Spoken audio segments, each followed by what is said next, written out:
अच्छा, अब इस जी स्लाइड सर, का पढ़ लिया। क्रक्स ये है कि जो सिक्योरिटी है इसको रियल लाइफ पे अगर चाहे ना हम, कि हम इतना सिस्टम को सिक्योर कर लें कि वो अटैकेबल ही ना हो, तो वो रियलिटी में पॉसिबल नहीं है।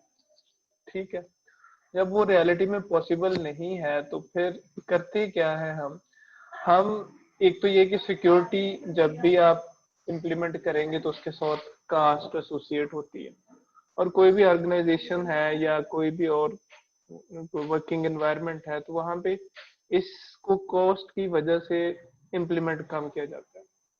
अब आप वैसे फिजिकल सिक्योरिटी की बात कर लें कि अगर आपने एक सिक्योरिटी गार्ड हायर करना है तो आपको एडिशनल कॉस्ट उसकी पड़ेगी, ऐसे ही है। तो इसकी कॉस्ट की वजह से मोस्टली पीपल इसको इग्नोर कर देते हैं। सही है। तो फिर इसका हल क्या किया जाए? इसका हल फिर ये हुआ कि जो इसकी सिक्योरिटी की इंटरनेशनल ऑर्गेनाइजेशन है, आईटीयू जिसको बोलते हैं, इंटरनेशनल टेलीकम्युनिकेशन यूनियन, ठीक है, इन्होंने एक स्टैंडर्ड डिफाइन किया। वो स्टैंडर्ड क्या करता है, जो मोस्टली एड्रेसेबल पार्ट है सिक्योरिटी के, उनको वो रिकमेंड करता है कि इस इन पॉइंट्स पे सिक्योरिटी को इम्प्लीमेंट लाजमी किया जाए, यानी कि उसकी कॉस्ट भी कम रहे, और वो ऐसी जो लूप होल्स हैं जो आसानी से जिनको अटैक किया जा सकता है, सिर्फ उन्हीं लूप होल्स पे काम किया जाए। यानी एक मिनिमम एक लेवल डिफाइन कर दिया उसने, एक स्टैंडर्ड डिफाइन कर दिया। ठीक है, उस स्टैंडर्ड को फिर हम फॉलो करते हुए अपनी सिक्योरिटी को मेक श्योर करते हैं। ठीक है, अब अगर आपने ये स्लाइड पढ़ ली है तो in reality achieving perfect security not possible due to the cost associated with it. वही बात, किसके साथ कॉस्ट है, जब भी आप सिक्योरिटी को इम्प्लीमेंट करवाएंगे तो उसके साथ कॉस्ट एसोसिएटेड है।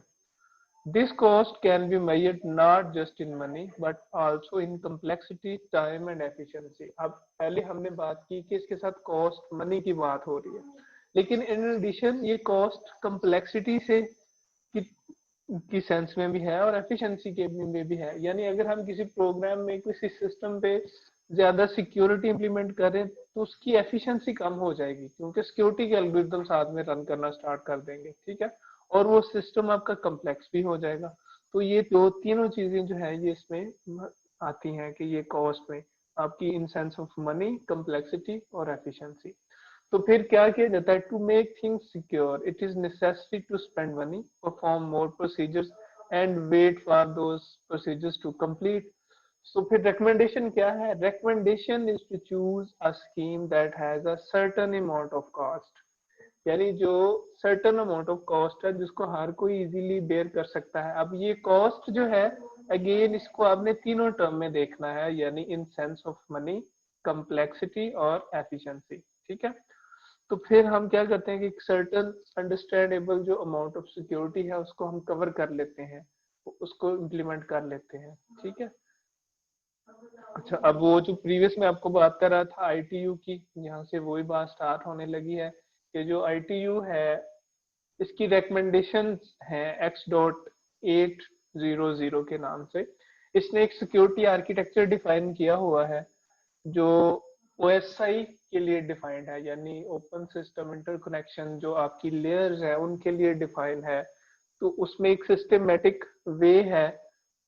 सिस्टमेटिक वे किस काम के लिए है? Defining the requirements for security. एक तो इसमें रिक्वायरमेंट्स पहले डिफाइन की हुई है कि सिक्योरिटी की ये रिक्वायरमेंट्स हैं। ठीक है, फिर उसके बाद characterising the approaches to satisfying those requirements. तो फिर उसमें वो अप्रोचेस भी बताई हुई हैं कि ये वाली अप्रोचेस जो है इनको इम्प्लीमेंट करते हुए हम इन रिक्वायरमेंट्स को मीट कर सकते हैं। ठीक है, ये आईटीयू की रिकमेंडेशन है। सो जो इन्होंने सिक्योरिटी का आर्किटेक्चर दिया है उसके बेसिकली तीन एलिमेंट्स हैं। Security architecture comprises of basically three elements. कौन कौन से हैं?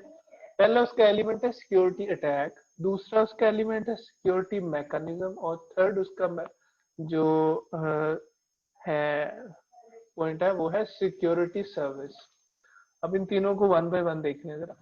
अब जो सिक्योरिटी अटैक है, यानी ये इसका एलिमेंट, इसको कैसे इंक्लूड किया गया कि एक तो अटैक का पता होना चाहिए, an action that compromises the security of information owned by an organisation. यानी अटैक एक एलिमेंट है, दूसरा इसका एलिमेंट है मैकेनिज्म, सिक्योरिटी मैकेनिज्म। मैकेनिज्म ने फिर क्या करना है, उसने उस अटैक को प्रिवेंट करना है। डिटेक्ट, प्रिवेंट और रिकवर फ्रॉम सिक्योरिटी अटैक। ठीक हो गया। थर्ड पे हमारे पास है सिक्योरिटी सर्विस। कि सिक्योरिटी सर्विस क्या है? enhance the security of data processing systems and transfers counter security attacks by making use of one or more security mechanisms। यानी जो सर्विस है, जो सर्विस क्या चीज है, उसने इस मैकेनिज्म को यूज करते हुए, ये जो मैकेनिज्म हमने कहा कि डिटेक्ट, प्रिवेंट और रिकवर फ्रॉम सिक्योरिटी अटैक, ये जो डिटेक्शन, प्रिवेंशन और रिकवरी है, ये मैकेनिज्म है। और यही मैकेनिज्म को इम्प्लीमेंट करना है सिक्योरिटी सर्विसेज ने किसी भी डेटा प्रोसेसिंग सिस्टम की सिक्योरिटी को एनहांस करने के लिए। ठीक हो गया। या नीचे पॉइंट भी है, security services prevents attacks using mechanism. तो अगर आपसे पूछा जाए कि सिक्योरिटी आर्किटेक्चर, जो सिक्योरिटी का आर्किटेक्चर है, उसके 3 बेसिक एलिमेंट्स कौन कौन से हैं, तो वो आपके फिंगर टिप्स पे होने चाहिए। एक सिक्योरिटी अटैक है, दूसरा सिक्योरिटी मैकेनिज्म है, और थर्ड सिक्योरिटी सर्विस है। ठीक है। उसके बाद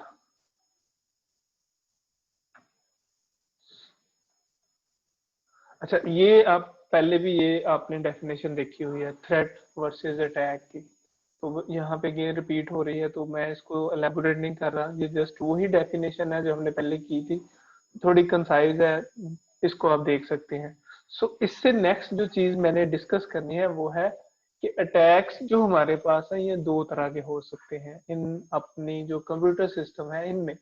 एक अटैक होता है पैसिव अटैक, दूसरा होता है एक्टिव अटैक। तो इनमें मेजर डिफरेंस क्या है? Passive attack attempts to learn or make use of information from the system but does not affect system resources। इसका मतलब ये है कि जो पैसिव अटैक है उसमें इंफॉर्मेशन को रीड आउट किया जाता है और उनको यूज किया जाता है पैसिवली। सिस्टम को जो है, सिस्टम के रिसोर्सेज पे अफेक्ट नहीं किया जाता।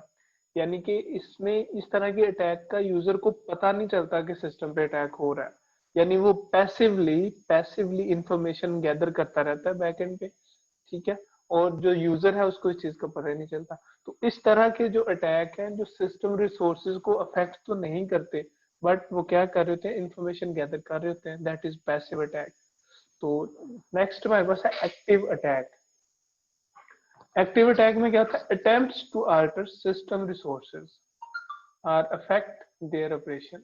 यानी ये वाला अटैक उस कैटेगरी में आता है, ये सिस्टम के रिसोर्सेज को अल्टर करने की कोशिश करता है। ठीक है। उनके ऑपरेशंस को अफेक्ट करता है, जिसमें यूजर को पता चल जाता है कि उसके सिस्टम पे अटैक हो गया। ठीक है। उसमें इसको फिर हम कह रहे होते हैं कि एक्टिव अटैक है ये। ठीक है। इन दोनों के दरमियान जो डिफरेंशिएशन है वो आपको क्लियर होना चाहिए कि what is passive attack and what is active attack. अब इनकी एग्जांपल्स हम देख लेते हैं कि पैसिव अटैक किस तरह के हो सकते हैं और एक्टिव अटैक किस तरह के हो सकते हैं। जो पैसिव अटैक है इसमें इसकी एक एग्जांपल तो ऐसे है, the release of message contents. यानी इसको ऐसे समझ लें कि नेटवर्क में कोई मैसेज आप फॉरवर्ड करते हैं, तो अटैकर क्या करता है, उस मैसेज को, उसके कंटेंट को रिलीज करता है, उसकी इंफॉर्मेशन गैदर करता है और दोबारा उस मैसेज को उसी फॉर्म में जो है वो फॉरवर्ड कर देता है नेटवर्क में ही। ठीक है। एक एग्जांपल इसकी ये है।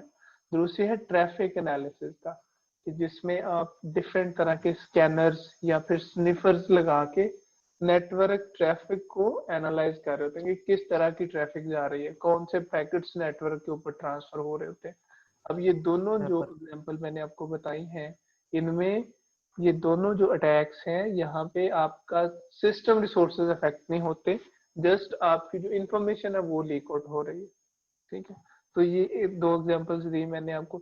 यहाँ पे नीचे पॉइंट है Aves dropping, monitoring, transmission. Aves dropping का ये मतलब है कि आपकी जो कम्युनिकेशन है उसको लिसन करना पैसिवली, कोई उसमें आपने इंटरफेरेंस नहीं करनी होती, जस्ट उसको लिसन करना है। या फिर मॉनिटरिंग, ट्रांसमिशन, कि किस तरह के ट्रैफिक नेटवर्क पे ट्रांसमिट हो रहे हैं। ये पैसिव अटैक की एग्जांपल्स हैं। अगर हम एक्टिव अटैक की बात करें, तो एक्टिव अटैक की ये 4 एग्जांपल्स मैंने यहाँ पे इंक्लूड की हैं, आप देख सकते हैं। मैस्कुरेड एक है वर्ड्स, दूसरा रिप्ले है, मॉडिफिकेशन ऑफ मैसेज कंटेंट और डिनायल ऑफ सर्विस। ये सारी जो एग्जांपल्स हैं ये एक्टिव अटैक की हैं, ठीक है। इसमें ये जो मैस्कुरेड है इसको मैंने आपको पहले भी इलेबोरेट किया हुआ है। मैस्कुरेडिंग क्या होती है कि किसी और की आइडेंटिटी को अपनी आइडेंटिटी शो करना, ठीक है। उसके बाद रिप्ले है, इसका मतलब ये है कि मैसेज जो है वो आप किसी का कैप्चर करते हैं और उस मैसेज को खुद ही रख के खुद से उसका रिप्लाई दे देते हैं, यानी जो सेंड रिसीवर उस तक पहुंचने नहीं देते। उसके बाद मॉडिफिकेशन ऑफ मैसेज कंटेंट, जैसे पैसिव अटैक में आपने क्या, हमने एग्जांपल देखी थी कि आपने मैसेज को कंटेंट को रिलीज किया और दोबारा से उसको नेटवर्क में फॉरवर्ड कर दिया।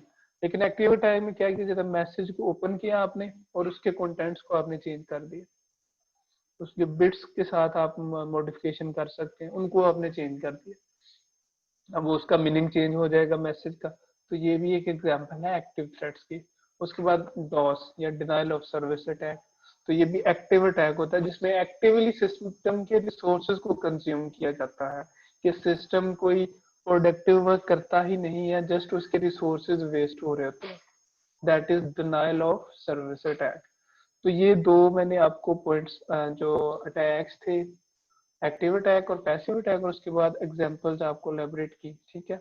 अच्छा, यहाँ पे एक मैंने चार्ट इंक्लूड किया हुआ है, इसे आप लोग देख लेना। इसमें अंडरस्टैंडिंग डिफरेंट थ्रेड्स हैं, यानी अपनी जो हमारी कंप्यूटर सिस्टम की फील्ड है या कंप्यूटर साइंस की फील्ड है या इंफॉर्मेशन टेक्नोलॉजी की फील्ड है, इसमें कौन कौन से जो डिफरेंट थ्रेड्स हो सकते हैं, उन थ्रेड्स की एक क्लासिफिकेशन की हुई है, ठीक है। तो इसको आप जस्ट रीड आउट कर लीजिएगा, दैट्स एनफ, और आपको इसकी समझ भी आ जाएगी। सर ये रिप्ले का दोबारा थोड़ा सा बताइए। रिप्ले अटैक, जी सर, रिप्ले अटैक का।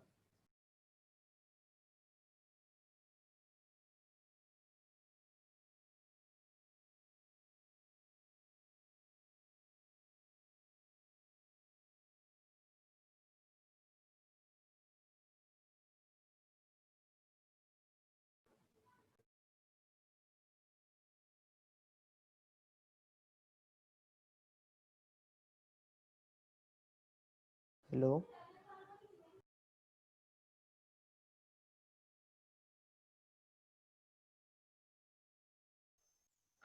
आवाज आ रही है आपको? नहीं सर, अब आई है, पहले नहीं आ रही थी। अच्छा जी। अच्छा, इसमें रिप्ले अटैक में क्या होता है कि आपको एक मैसेज रिसीव हुआ, यानी एज अटैकर आपने मैसेज रिसीव किया, ठीक है। जी सर। और लेट्स सपोज एक जो है वो